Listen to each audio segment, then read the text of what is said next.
Condition minimale numéro 2 pour avoir des triangles isométriques. On dit deux triangles ayant un angle isométrique, ça veut dire congru, compris entre deux côtés homologues isométriques sont nécessairement congrus.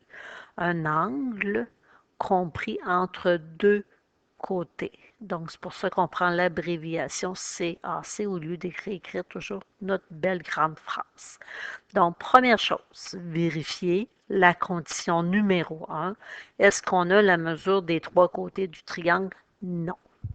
Ce qu'on voit, on a la mesure d'un angle de 40 degrés, fait que notre angle H et notre angle L ont tous les deux une valeur de 40 degrés, donc on vient de repérer une paire d'angles homologues congrus. Maintenant, ce qu'il nous faut obligatoirement, les deux côtés qui touchent à notre angle, le côté HJ et le côté LM sont homologues et j'ai le côté HG qui est homologue au côté KL. Donc, on voit vraiment que dans les deux dessins qu'on a vraiment notre bloc.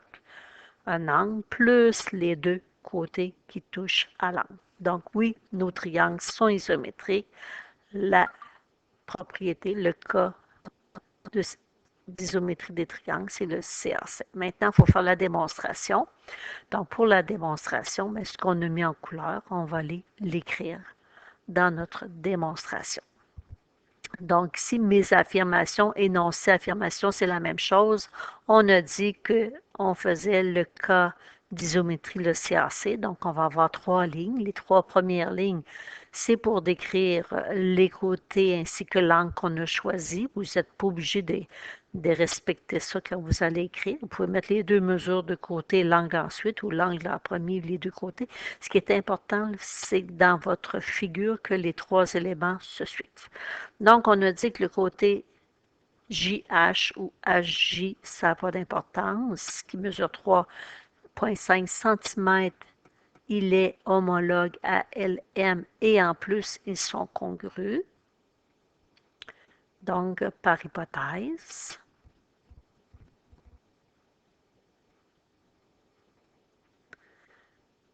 je sais que les deux côtés sont congrus. On me fournit la mesure d'un 3,5 cm chacun. Ensuite, j'ai mon côté GH.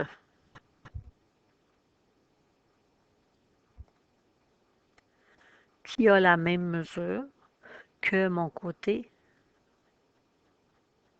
KL.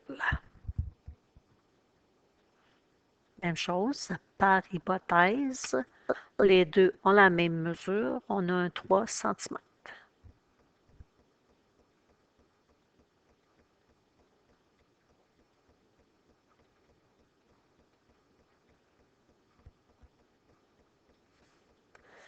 Et dernière chose qu'on a mis en couleur, on a mis notre angle H et notre angle L.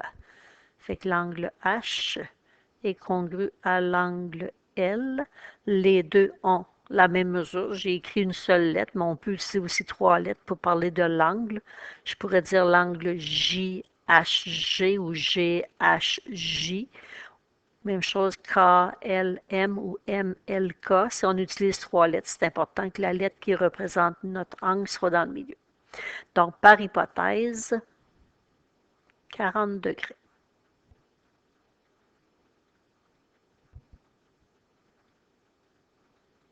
Fait qu'on a rempli les trois premières lignes parce qu'on voulait faire un CAC. Donc, on a décrit nos deux côtés notre angle. J'aurais pu écrire à la ligne 2 mon angle, puis à la ligne 3 mon deuxième côté. Là. Ça n'a pas d'importance. Dernière chose, ben, ma conclusion. Qu'est-ce que je veux démontrer? Je veux démontrer que le triangle GHJ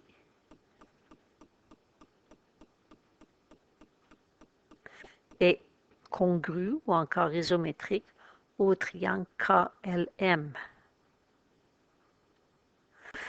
Qu'est-ce qui nous permet de l'affirmer? Ben, par les énoncés 1, 2, 3 qu'on a décrits.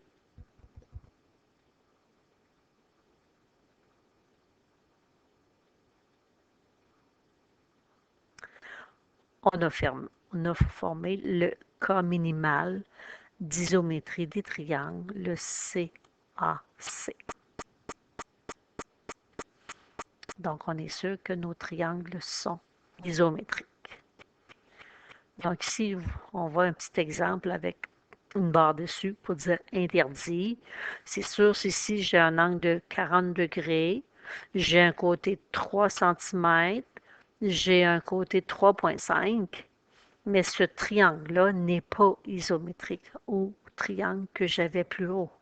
Pourtant, j'ai un côté de 3,5 et un angle de 40, comme on a décrit plus haut, sauf que vous voyez, ça ne forme pas le bloc, l'angle, ainsi que les deux côtés qui touchent à l'angle. C'est vrai, ça forme un bloc, mais ce n'est pas le bloc qu'on veut.